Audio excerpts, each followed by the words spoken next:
Voilà, merci de nous regarder à travers le monde via le savoir-faire de Lolo Moutima Leker, le patron de Pactol Télévision. Merci aussi au révérend pasteur Zachary Kabengele, qui est aussi le patron de Hosanna Télévision. Nous vous saluons de partout où vous êtes, chers téléspectateurs, et c'est votre émission d'édification qui veut commencer, et c'est très important de commencer toujours à nous écouter et à pouvoir partager ensemble avec nous ce message, donc le message d'édification. Sur ce plateau, je suis avec un homme de Dieu bien. J'aimerais que lui-même puisse se présenter et nous passer le détail. Bienvenue, homme de Dieu. Merci beaucoup. Moi, je suis le prophète Serge Nombi, comme il m'a appelé, l'homme de Yesonaweza, pasteur responsable de l'église du plein évangile, Ebenezer. Alors, nous savons très bien que nous introduisons cette émission avec vous, mais il y aura quelqu'un d'autre avec qui on va devoir approfondir. Alors, nous aimerions que vous puissiez nous le présenter.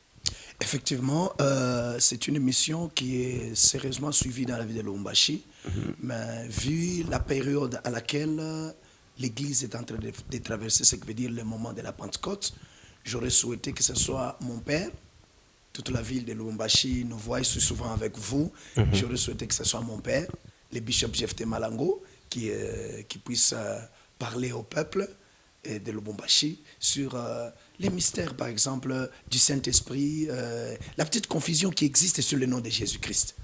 Alors, je serais très content et très ravi de recevoir mon père à ma place. Bonjour, papa. Bonjour, Bishop. Vraiment. Alors, je suis très honoré de recevoir mon père à ce plateau pour qu'il puisse parler à toute la vie de Lubumbashi. Merci beaucoup, papa, d'avoir accepté notre invitation. Merci bien. Merci et c'est à tout à l'heure.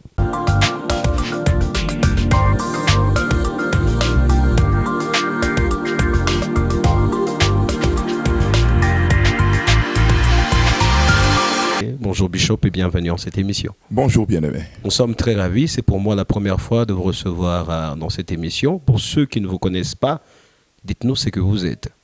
Moi également, je suis très ravi d'être reçu dans cette émission. Je réponds au nom de Jephté Augustin Malango. Je suis représentant légal et visionnaire de la communauté pentecôtiste et missionnaire Sion, qui a son siège social à Likasi, mais qui, par la grâce de Dieu, est répandu un peu partout. Nous sommes à Likasi avec autant de paroisses. Nous sommes à Kambov, nous sommes à Kapoloé, nous sommes à Kolwezi avec autant de paroisses.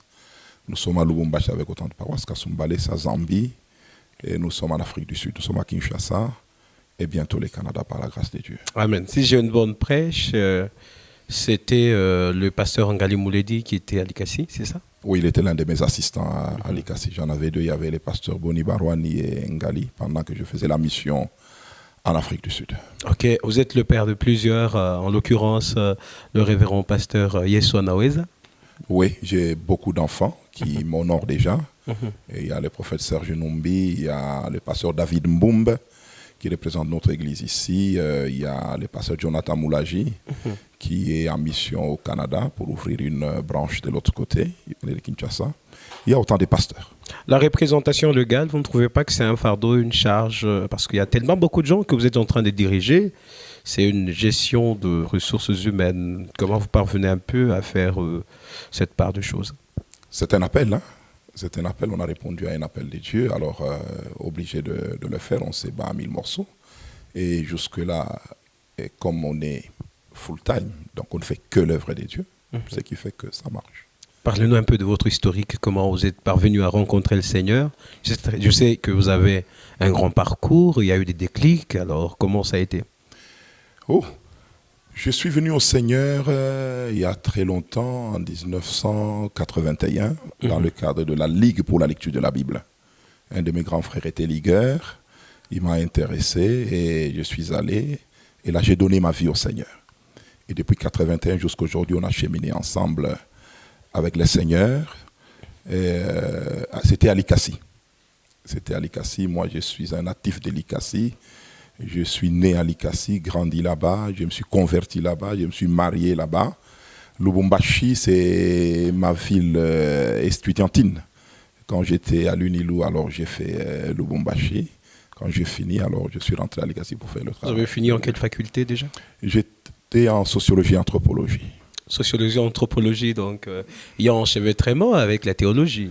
C'est la même chose. Exact. Il y a vraiment beaucoup de similarités. Il y a beaucoup de similarités. Alors, j'ai évolué ainsi avec les seigneurs jusque maintenant. Et je suis dans les champs missionnaires. Les champs missionnaires. Très très souvent, vous êtes appelé par-ci et par-là. D'entre-temps, il y a la gestion au quotidien de l'Église qui vous attend. Alors, comment vous parvenez un peu à vous partager? Vous pouvez être appelé. Je sais très bien que vous avez tout un, comment on appelle, un calendrier déjà bien rempli. Peut-être juste après l'émission, vous pouvez être invité quelque part. Alors, comment vous parvenez un peu à vous dispatcher? On se disponibilise pour l'œuvre de Dieu, hein, ce qui n'est pas facile parce que je suis père de 4 enfants, marié et père de 4 enfants. Je ne suis pas célibataire. Et toute ma famille présentement est en Afrique du Sud. Comme vous l'avez dit, j'ai mes domaines des invitations par-ci, par-là. Mais je l'ai dit que c'est dans le cadre de mon appel. Quand on répond à un appel, on fait des sacrifices y afférents pour être à la hauteur de cela. C'est comme ici à Lubumbashi où je suis. J'ai été invité dans 2 églises. J'ai travaillé dans notre église de Lubumbashi jusqu'hier. Et puis aujourd'hui, je commence chez mon fils Serge Numbi, Yeswana Weza, et jusqu'à dimanche. Et le même dimanche, comme c'est le soir chez lui, c'est que le matin, je serai obligé de fêter la Pentecôte avec ceux de l'IGACI et de revenir encore à Lubumbashi pour clôturer le grand marathon de 50 jours qui a lieu en ce moment à Ebenezer.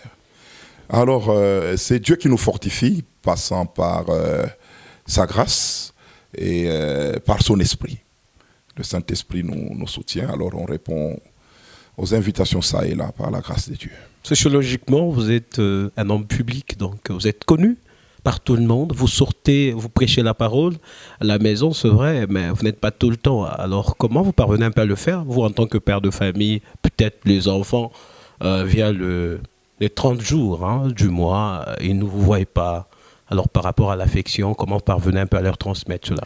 Je trouve toujours le temps pour ma famille. Vous savez, je viens de l'Afrique du Sud il y a à peu près 3 semaines. J'étais là, j'ai passé quelques temps avec eux. Donc toutes les fois que je sors, je prends soin de rentrer. Et là, je dis congratulations à mon épouse qui me comprend et qui de temps en temps me laisse partir et revenir. Et quand je suis à la maison, les enfants en profitent au grand maximum et moi-même j'en profite de vivre une vie de famille pleine.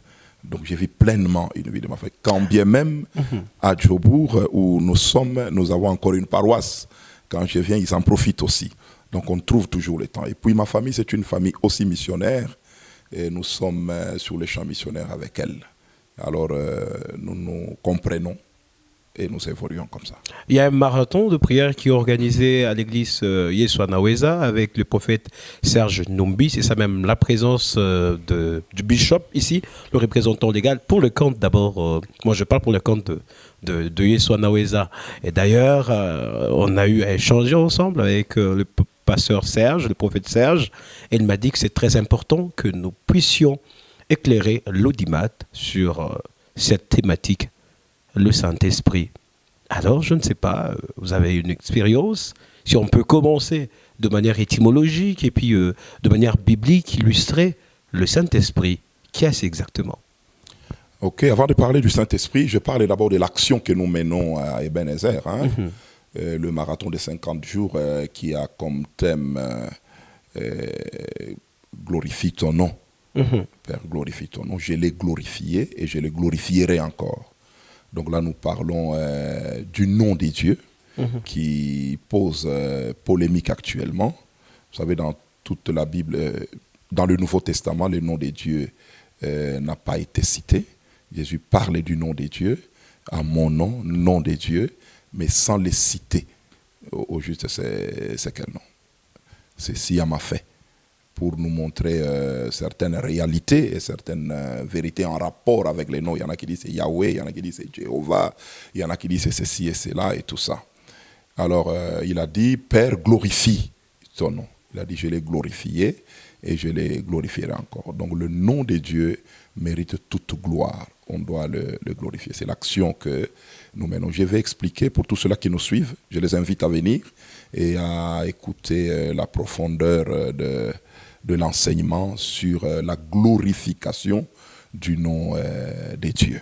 Sur la glorification du nom de Dieu, il y a une pensée qui me vient en tête lorsqu'on est en train d'appeler Dieu dans différentes langues. Il y a les autres qui disent, on l'appelle Yahweh, les autres Jéhovah par rapport à tout ce qu'il opère comme miracle. Alors ça fait une polémique.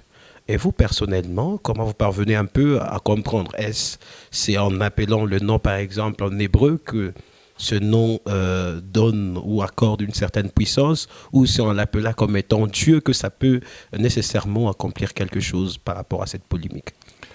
Pour être bref, pourquoi le Nouveau Testament ne parle pas du nom de Dieu?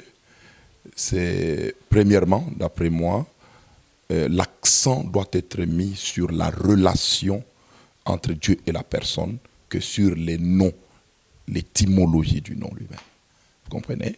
La relation est plus importante que le nom. Ça peut nous diviser, les autres disent c'est en hébreu qu'il faut dire, ou en araméen, ou en grec, ça veut dire ceci, c'est Yahweh, c'est Jéhovah et tout ça. Mais Dieu est Père. Et quand Jésus a enseigné aux gens de prier, il n'a pas cité le nom de Dieu, il a dit, toutes les fois que vous priez, dites notre Père. Or, qui parle du Père, parle du Fils aussi. Ce qui fait que c'est la relation père-fils qui compte. Alors nous disons à tous ceux qui polémiquent autour de cela de mettre un peu de l'eau dans leur vin et d'être calme et de cultiver plus la relation. Jésus est venu nous brancher au Dieu lui-même. Il a dit « Votre Père qui est aux cieux ». Quand vous priez, dites « Votre Père qui est aux cieux ». Il a dit aux disciples « Votre Père qui voit dans le secret vous récompensera ». Il a beaucoup plus parlé de la relation que du nom lui-même de Dieu. Alors voilà ma compréhension des choses. Et puis la deuxième thématique que je peux annoncer à ce niveau-là, pourquoi il y a un calme où le Nouveau Testament ne parlait pas du nom de Dieu en termes de Jéhovah et tout ça, c'est parce que dans le Nouveau Testament, le seul nom qui est beaucoup plus important, c'est le nom de Jésus. Ouais, c'est le nom de Jésus. Jésus a été annoncé avant sa naissance et l'ange a dit à Marie, vous lui donnerez le nom de Jésus. Ce qui fait que le nom de Jésus, d'ailleurs c'est le nom de Dieu qui a été donné à Jésus. Voilà, c'est ce que la Bible dit en Jean chapitre 6. Ô Père, ton nom que tu m'as donné. Quand on parle du nom, c'est-à-dire c'était le nom de Dieu qu'il a donné à Jésus. Donc le nom de Dieu, c'est Jésus-Christ. Venez tellement nombreux, rehaussés de votre présence à ce marathon de prière à l'église Yesu à Naweza avec le prophète Serge Numbi. Vous allez passer vraiment de moments forts, de moments de gloire, de moments de délivrance. Alors Bishop, est-ce que ça sera possible que nous puissions directement parler du Saint-Esprit comme la première question vous a été annoncée? D'accord, je vais lire un passage biblique qui est connu d'abord, parce que nous sommes la semaine de la Pentecôte. Hein? Actes des Apôtres, chapitre 2, nous commençons à partir du verset 1er. Le jour de la Pentecôte, ils étaient tous ensemble dans le même lieu. Tout à coup, il vint du ciel un bruit, comme celui d'un vent impétueux. Et il remplit toute la maison où ils étaient assis. Des langues, semblables à des langues de feu, leur apparurent, séparées les unes des autres, et se posèrent sur chacun d'eux. Et ils furent tous remplis du Saint-Esprit et se mirent à parler en d'autres langues selon que l'Esprit leur donnait de s'exprimer. On peut s'arrêter là-bas. Là, c'est la manifestation officielle et publique du Saint-Esprit étant descendu le jour de la Pentecôte. Pentecôte qui veut dire 50 jours après la Pâque. C'était le jour de la Pentecôte. Chez les Juifs d'abord, chez les Juifs, ce n'était pas le jour de la descente du Saint-Esprit. Non, c'était une fête publique qu'on appelait la fête de la moisson. La fête de la moisson. Mais qui a un sens beaucoup plus spirituel aussi. Donc le Saint-Esprit, il est descendu Au jour de la Pentecôte, premièrement, c'est pour la moisson. Et quand on parle de la moisson, on parle de la conversion des âmes, de l'évangélisation. Et laisse-moi ouvrir une parenthèse que je suis aussi le président de JET. JET veut dire Jésus-Christ jusqu'aux extrémités de la terre. C'est un ministère d'évangélisation et de prière publique pour la délivrance des territoires. Le Seigneur m'a donné aussi cette vision-là. Je suis un homme, je suis comme un évangéliste. J'ai évolué à l'ICACI et partout dans l'évangélisation. Je suis un gagneur d'âmes et j'aime beaucoup voir les âmes se convertir. Et le Saint-Esprit, qui est l'esprit de vérité, c'est un esprit de gagneur d'âmes. Donc il est venu pour que la moisson soit abondante, c'est-à-dire que les hommes se convertissent et se tournent vers le Seigneur. Il est descendu le jour de la Pentecôte. Ils étaient 120 dans la chambre haute. Et ce qui me plaît, c'est que c'est un esprit qui ne descend pas dans n'importe quelle condition. Premièrement, tous ensemble étaient dans un même lieu. L'unité est un grand secret de la descente du Saint-Esprit. Ils étaient unis dans un même esprit, dans un même lieu, alors il est venu. Et même Jésus a dit, et moi, je prierai le Père et il vous enverra le Consolateur. Vous savez, donc, il faut une certaine condition, un certain climat de prière, d'humilité, d'unité. Alors seulement, le Saint-Esprit va se manifester. Je ne sais pas si j'ai répondu à votre préoccupation. Ok, un certain climat, ils étaient réunis dans la chambre haute, ils ont reçu le Saint-Esprit, les autres ont eu à parler en langue, et quelque part, vous avez dit que le Saint-Esprit aussi a pour mission de moissonner, donc qu'il y a une conversion de beaucoup d'âmes. Alors, comment arriver à faire convertir toutes ces âmes? Là, nous rentrons dans la société. Comment on peut arriver à le faire? Il faudrait toujours attendre 50 jours, juste après le mois d'avril, pour arriver à enseigner sur le genre, comment les gens doivent être convertis, ou ça sera pour eux vraiment une opportunité de se convertir au Seigneur, ou c'est un travail à temps plein? C'est un travail pour toujours. La Bible dit, c'est Jésus qui parle, lorsque le Saint-Esprit viendra, il va demeurer avec vous. Donc tant qu'il demeure, nous demeurerons aussi dans l'évangélisation. Vous savez, ça c'est une observation que j'ai faite. Nous, chrétiens d'aujourd'hui, nous nous recroquevillons dans nos assemblées. Nous devenons des gens beaucoup plus internes qu'externes. Vous comprenez? Il faudra que les païens viennent nous visiter et à la fin du culte, ceux qui sont visiteurs, ils lèvent les mains, nous les acclamons et puis après ils restent avec les diacres, nous prenons leur nom et tout ça. Vous comprenez? Et nous allons de programme en programme. Ce qui n'est pas mauvais, je ne condamne pas cela, mais à mon sens, chaque église ou chaque chrétien qui a une assemblée locale attachée devait quand même s'occuper de la conversion des âmes. C'est-à-dire prêcher l'évangile pour que les gens connaissent Christ, le reçoivent et qu'ils soient sauvés. C'est le chemin. Or, c'est le Saint-Esprit qui nous donne ce courage, qui nous donne cette force-là de quitter nos assemblées, nos maisons et d'aller dehors sur la rue, la place publique et d'annoncer Christ. Parce que Jésus a dit en Jean, lorsqu'il viendra, il parlera plus de moi. Pas seulement aux chrétiens. Les chrétiens le connaissent déjà. Mais il parlera plus de moi, il témoignera de moi. C'est par rapport, à mon sens, aux non-convertis, aux milieux qui ne les connaissent pas. Ils doivent être visités. Et c'est le Saint-Esprit qui nous guide et qui nous amène.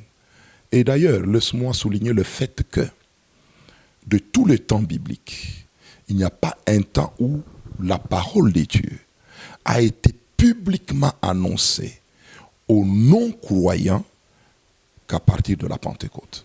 Et le même jour de la Pentecôte, l'hameçon ou le filet a été jeté par Pierre, qui a parlé aux Juifs et aux autres nations qui étaient réunies.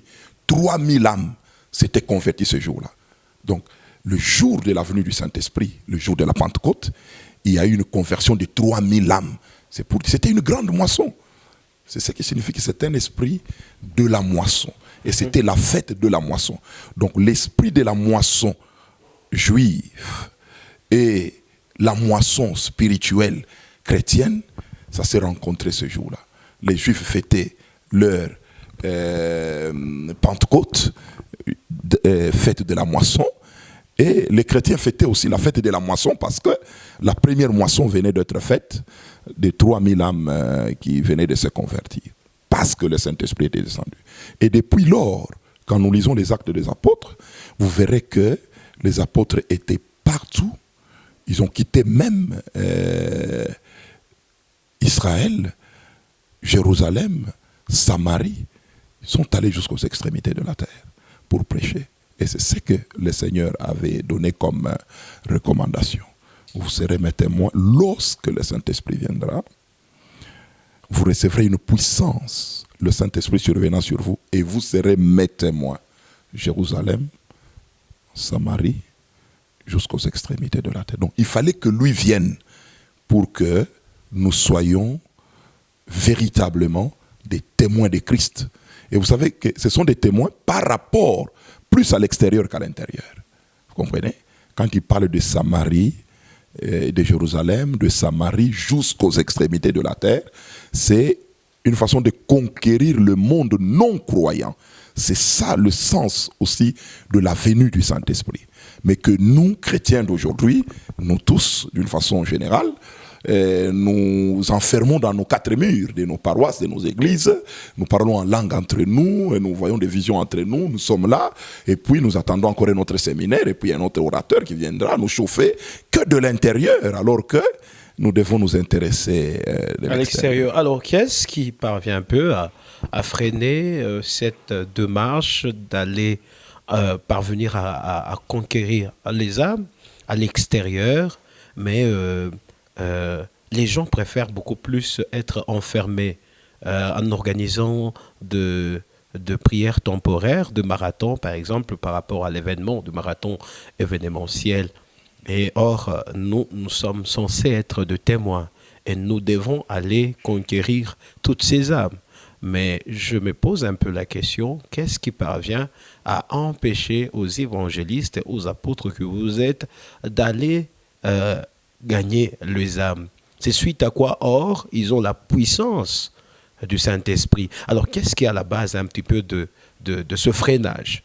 C'est l'égoïsme, une sorte d'égoïsme, parce qu'on veut s'accaparer Christ, on ne veut pas que les autres aussi puissent le recevoir dans leur vie, et on se limite seulement au niveau de la communauté. C'est quoi un peu qui bloque cette sorte d'aller vraiment aller dispenser la parole de Dieu? La même question que vous vous posez, je me la pose aussi, et je tente d'y répondre un peu moi-même.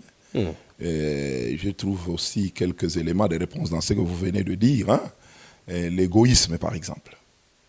Donc, nous ne voulons pas partager nos expériences avec les autres qui ne les connaissent pas pour qu'ils le connaissent aussi, qu'ils vivent les mêmes choses que nous vivons. Nous nous contentons de cela nous-mêmes. Il y a de l'égoïsme, mais il y a aussi, surtout, la mauvaise compréhension des choses. Vous comprenez? Chaque personne veut avoir son église et rester dans l'église, dans le confort intérieur. Celui qui est dehors, il est soumis aux intempéries, au froid, au soleil, au vent qui souffle, à la poussière. Alors, spirituellement aussi, les gens ne veulent pas prendre des risques par rapport à l'ordre suprême qui a été donné à l'effet de toutes les nations des disciples, les baptisants au nom du Père, du Fils et du Saint-Esprit.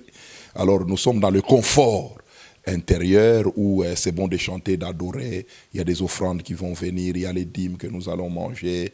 Alors nous nous confortons plus à l'intérieur et nous oublions l'ordre suprême qui avait été donné. Alors cette culture-là, interniste comme je l'appelle, est en train de gangréner l'Église et de se répandre. Donc, il faut que les hommes de Dieu se mettent ensemble dans des conventions, parce que quand on parle de conventions, nous devons nous convenir de quelque chose.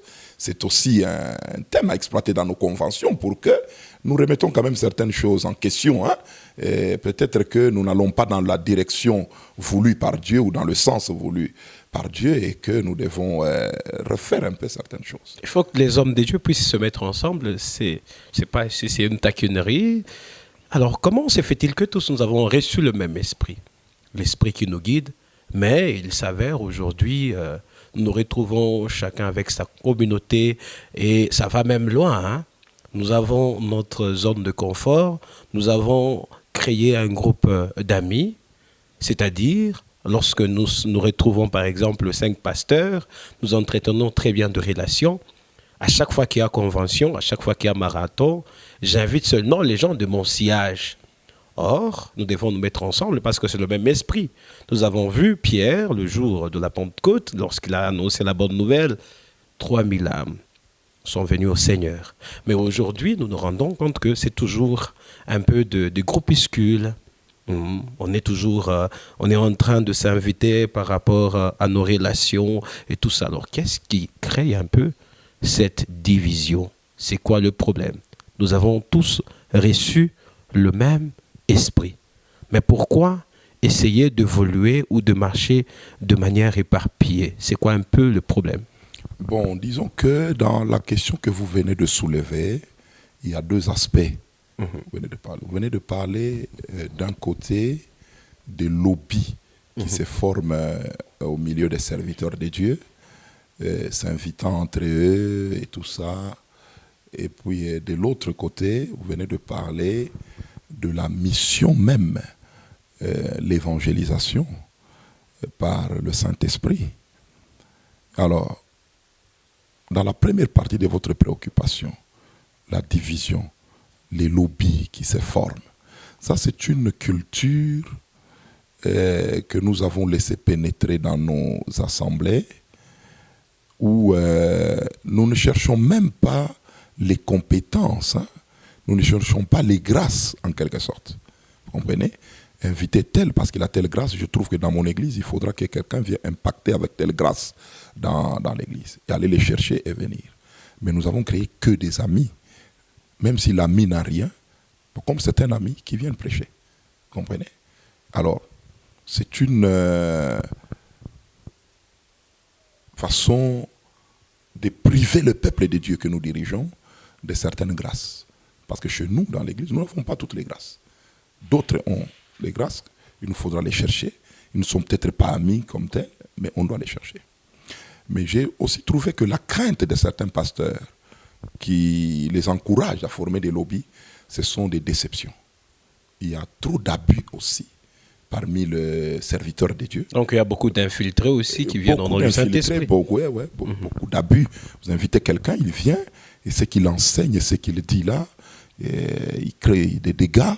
Et même par après, vous entendez qu'il a pris les téléphones, les numéros de téléphone de vos fidèles, il commence à les appeler à votre insu, ils entrent en contact, et tous ils parlent à l'insu de le responsable qui est établi et qui vous a invité, vous comprenez? Alors, c'est ça qui fait que d'autres évitent d'inviter n'importe qui dans l'église, même si vous prêcher que le feu sort, il a des réticences, parce que l'appel c'est une chose, le caractère c'en est aussi une autre. Mais dans la deuxième partie de votre préoccupation, pourquoi les gens s'enferment, ne veulent pas, ayant reçu le Saint-Esprit, mais ne travaillent pas dans le sens aussi de gagner les âmes? Il y a une différence entre recevoir le Saint-Esprit et obéir au Saint-Esprit. Il y en a qui l'ont reçu, mais qui ne marchent pas, qui ne se laissent pas conduire par le Saint-Esprit. Il y a une difficulté aussi à ce niveau-là, d'être conduit par le Saint-Esprit, d'obéir à la voix du Saint-Esprit. Alors nous devenons insensibles aux cris et à l'état des choses autour de nous. Si nous regardons le monde autour de nous, c'est un monde en ruine. Or, la solution, nous chrétiens, nous l'avons. La solution, c'est Christ. La solution, c'est Jésus. Et si réellement la solution est Christ, comme nous prétendons, entre guillemets, sous réserve, je l'ai dit, mais pourquoi ne pas prendre cette solution, l'annoncer dehors? Nous devons l'annoncer dehors. Nous devons aller amener la solution là où il y a des problèmes. La solution ne reste pas là où il y a la solution. La solution va là où il y a des problèmes. Et là où il y a des problèmes, c'est dehors aussi. Là où il y a des problèmes, c'est autour de nous. Nos frères, mères, tous ceux qui passent à l'église, si du moins eux connaissent Christ, nous devons, dans nos programmes, nous intéresser à ceux qui sont dehors. Et nous ne le faisons pas. Et d'une façon générale, hein, vous verrez que d'une façon générale. Et même ceux qu'on nomme évangélistes au sein des églises, ce sont des jeunes là qui peuvent prêcher bien, ils travaillent peut-être à la JPC, où ils sont là, mais aucun programme on leur donne, et puis ils ne sont même pas financés, ils ne sont même pas soutenus pour qu'ils aillent bouger le monde. Vous comprenez? Et normalement, chaque paroisse qui s'ouvre dans une communauté devait l'être par l'évangélisation. Vous verrez qu'actuellement, ce n'est pas le cas. C'est prendre seulement quelques 2, 3, 4 de nos fidèles ou 5, ceux qui viennent de ce coin-là, vous commencez déjà là-bas. Ils commencent, ce sont des frères, ce sont les enfants, c'est ceci et cela, les gens viennent et tout ça. Et nous ne sentons même pas que dans nos programmes sont évangéliques. Vous comprenez? Rarement, dans un culte, nous pouvons lancer l'appel à la conversion. Très rarement. Souvent, nous commençons, nous terminons par la plénitude, c'était bon, et puis nous partons. Par contre, nous pouvions même faire de nos cultes évangéliques dans le sens de jeter l'hameçon dans nos églises. Parce que tous ceux-là qui viennent ne sont pas forcément chrétiens. Ne sont pas forcément chrétiens. La culture, plutôt, je disais, l'obéissance, la réception et l'obéissance, c'est une culture pour vraiment être en communion avec le Saint-Esprit. Alors, comment on peut arriver à entretenir cette relation qu'il y a entre la personne et le Saint-Esprit? Est-ce qu'il y a un processus à suivre? Je n'ai pas bien compris la question. Je disais, comment on peut arriver à entretenir la relation? Par exemple, vous êtes pasteur. Aujourd'hui, nous retrouvons beaucoup d'hommes de Dieu qui sont en train de se dire que non, je suis illuminé, je suis inspiré par l'Esprit, je pose tel acte, je fais telle pratique, mais en vérité, le Saint-Esprit les a déjà quittés. Alors, est-ce qu'il y a vraiment une procédure à faire pour toujours être en communion parfaite avec le Saint-Esprit? Le Saint-Esprit, d'abord nous l'appelons Saint, Esprit, c'est-à-dire la sainteté. La sainteté. Éviter une vie de péché. Là, vous allez garder le Saint-Esprit. Parce que vous pouvez prétendre l'avoir alors qu'il vous a déjà quitté, comme vous avez dit là. Et vous marchez dans la chaleur et dans les habitudes alors que lui n'est pas là. Pour garder la communion avec le Saint-Esprit, la première chose, c'est éviter le péché. Être saint parce que lui-même est saint. C'est ce que la Bible dit. Soyez saints comme lui-même est saint. C'est la première des choses. La deuxième des choses, l'obéissance à sa voix. Parce que le Saint-Esprit parle, il s'attriste. Il n'est pas attristé que par rapport au péché, genre prostitution, l'ivrognerie et tout ça, non. Il est attristé aussi par rapport au manque d'obéissance. Le Seigneur a dit quelque part dans la Bible, « Pourquoi m'appelez-vous Seigneur, Seigneur, et ne faites-vous pas ce que je vous dis ?» Je suis Seigneur en quoi? Si vous désobéissez à ma voix. Il en est ainsi du Saint-Esprit. Parce qu'il conduit. En Jean, Jésus a dit, « Il vous conduira dans toute la vérité. » Il vous conduira. C'est un esprit de direction.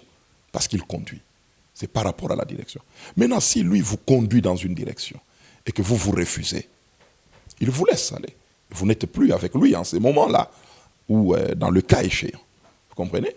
Alors, ce qui fait que, pour bien garder cette communion, soyez à l'écoute du Saint-Esprit et obéissez à sa voix.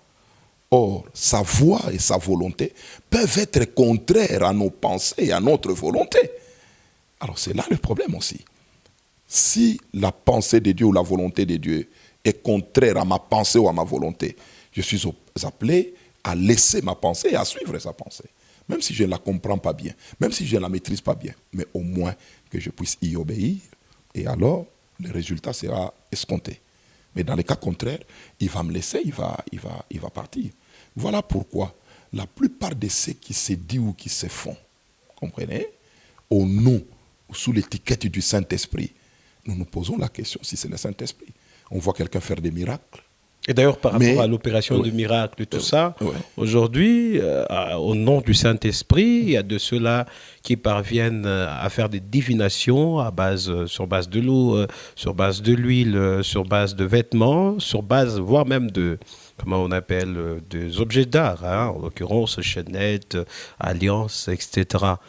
Est-ce que vraiment, avec ça, on peut arriver à détecter que réellement quelqu'un est poussé vraiment par l'esprit pour faire ce genre de choses?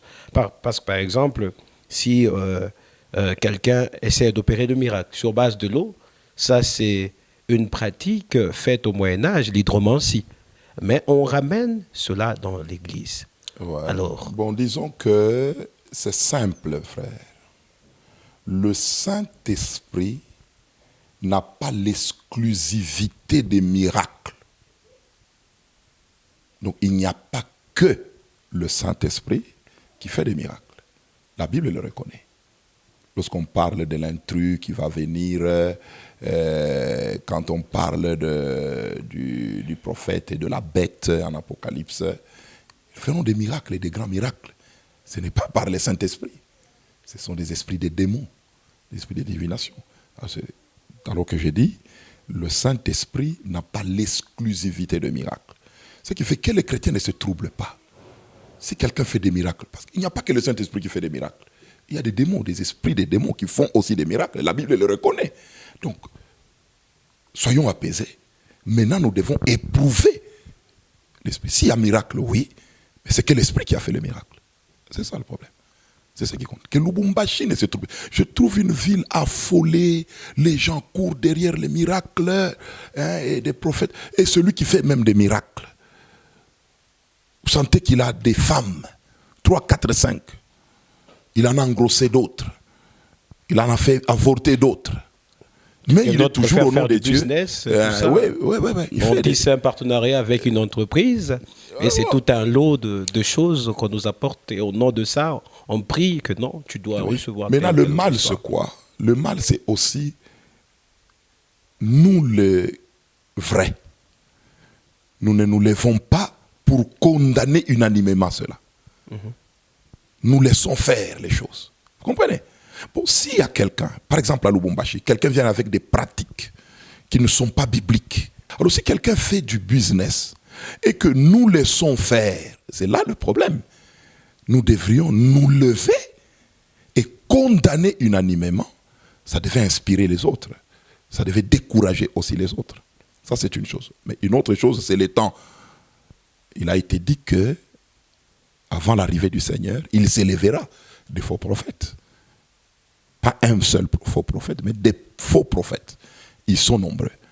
Alors, nous aussi, les évangéliques, les pentecôtistes, les charismatiques, nous devons nous unir et condamner unanimement. Lorsque vous condamnez, la Bible dit laissez les blés et l'ivraie croître ensemble. C'est l'heure de la moisson qu'on va prendre l'ivraie, qu'on jette dans le feu, les blés. Donc, quelque part, ça pose un peu de problème. Non, ça ne pose pas de problème. Cette condamnation, c'est une condamnation du mal qui se manifeste au sein du vrai. Vous comprenez? Nous sommes chrétiens. Nous prêchons Christ et Bible à l'appui. Quelqu'un, au nom de cette Bible, vient introduire des coloquintes. Il vient introduire des choses mauvaises. Là, nous nous tenons debout et nous condamnons. C'est un faux prophète. Nous devons condamner cela. On ne laisse pas les tout croître, c'est-à-dire et les faux et les vrais, que tous évoluent ensemble, non. Et la condamnation dont je parle, c'est une condamnation doctrinale et selon la parole de Dieu. Ce n'est pas une condamnation d'aller nous battre et prendre quelqu'un, le mettre en prison. Et tout. Non, non, non, non, non, non, non. C'est prendre une position officielle par rapport à cela pour aider le peuple de Dieu à ne pas se désorienter. Merci révérend, nous sommes arrivés à la fin de cet entretien. Merci aussi à vous de nous avoir regardés. Nous remercions ici Daniel Kalimi, Roli Chibanda qui est au cadrage. Merci à tout le monde. Merci au révérend pasteur Zachary Kabengele qui est responsable de la RTH. Merci à Lolo Moutima. Partout où vous nous regardez à travers le monde, ça sera très important de commencer à nous lire, de commencer toujours à comprendre. Vous avez quelque chose à ajouter, révérend? Oui, je voulais saluer aussi le révérend pasteur Zachary Kabengele que je connais depuis très longtemps. Je lui fais un petit coucou et lui dire que bientôt là, il va me recevoir dans son bureau. J'ai une action que je compte mener dans cette ville. Il me sera utile. Très important à vous de pouvoir jauger, être très souple, très souple par rapport à la vie. Sinon, vous allez vous retrouver dans des situations compliquées avec ceux-là, entre guillemets, qui se disent prophètes, pasteurs, etc. Au revoir et à la prochaine.